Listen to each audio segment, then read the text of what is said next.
পুরো প্যালেস্টাইনের এই হোলি ল্যান্ডটাই তারা দখল করবে, এটা ওদের প্ল্যান। এটা আমরা জানি প্ল্যান এইটা। ইরাকের ইউফ্রেটিস নদী থেকে একেবারে মিশরের নীল নদ পর্যন্ত ওরা দখল করতে চায়। ওরা শুধু গাজা চায় না, ওরা পুরো হোলি ল্যান্ডটাই চায়। এবং এই জায়গা থেকে তারা মসিহুদ দাজ্জালের শাসন কায়েম করতে চায়। দাজ্জাল কি আসলে? সে তো একটা ব্যক্তি হবে, কিন্তু দেখেন ওর সিস্টেম কিন্তু অলরেডি ডেভেলপ করে ফেলছে। সে কি প্রত্যেকটা জায়গায় পায়ে হেঁটে হেঁটে গিয়ে শাসন করবে? আপনাদের তাই মনে হয়?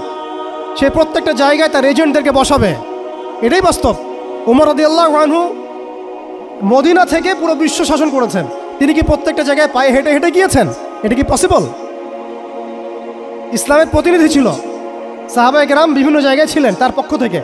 মসিহুদ দাজ্জাল অনেকটা সেম কাজ করতে পারে।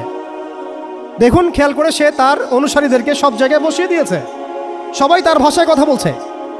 বিবিসি, CNN তারা যে ভাষাগুলো চয়ন করে সেই ভাষায় আমাদের রিপোর্ট করা হয়।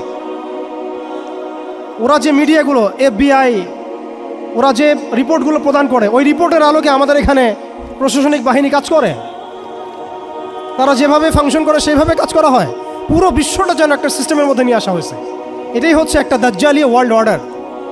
এই ওয়ার্ল্ড অর্ডারটাই তারা ফাংশন করেছিল আমাদের খেলাফতটাকে অ্যাবলিশ করার পর। এই কারণে আমাদের এখানে প্রশ্ন উঠতেছে যে উম্মার পুনর্গঠন কেন দরকার, কিভাবে সম্ভব? আগে আমাদেরকে বুঝতে হবে যে কোন জায়গায় আমরা চলে আসছি, কোন জায়গা থেকে। এখন কি আমাদের ঈর্ষা হচ্ছে না যে আমরা কোন জায়গায় ছিলাম? এখন কি আমাদের খারাপ লাগছে না যে আমরা আসলে কোন জায়গায় ছিলাম, আজকে কোন জায়গায় আছি? আমরা কি বুঝতে পারছি আমরা কোন জায়গায় আসছি? আর স্মরণ করেন সেই সময়ের কথা, যখন একটা মুসলিম যুবতীর উপর চোখ তুলে তাকানোর অধিকার কারো ছিল না, এই ক্ষমতা কারো ছিল না। চোখ তুলে ফেলতাম একেবারে আমরা। ঘরের ভিতরে যদি বাহির থেকে কেউ তাকাতো অন্যায়ভাবে, চোখ উপড়ায় ফেলতাম আমরা। একটা মুসলিম রমণীর সম্ভ্রমহানি করা হয়েছিল এই সাবকন্টিনেন্টে, এই সিন্ধুতে, মনে আছে আপনাদের? তার সম্ভ্রমের জন্যে, তার সম্ভ্রম বাঁচানোর জন্যে পুরা মুহাম্মদ বিন কাসিমের জাইশ আসছে। আপনি আমি কি চিন্তা করতে পারছি আমরা কোন জায়গায় ছিলাম? আজকে আপনি দেখলেন রেলে একটা মেয়ে যাচ্ছে ইন্ডিয়াতে, তার নিকাব খুলে ফেলা হলে কেউ কিছু করতে পারলো না।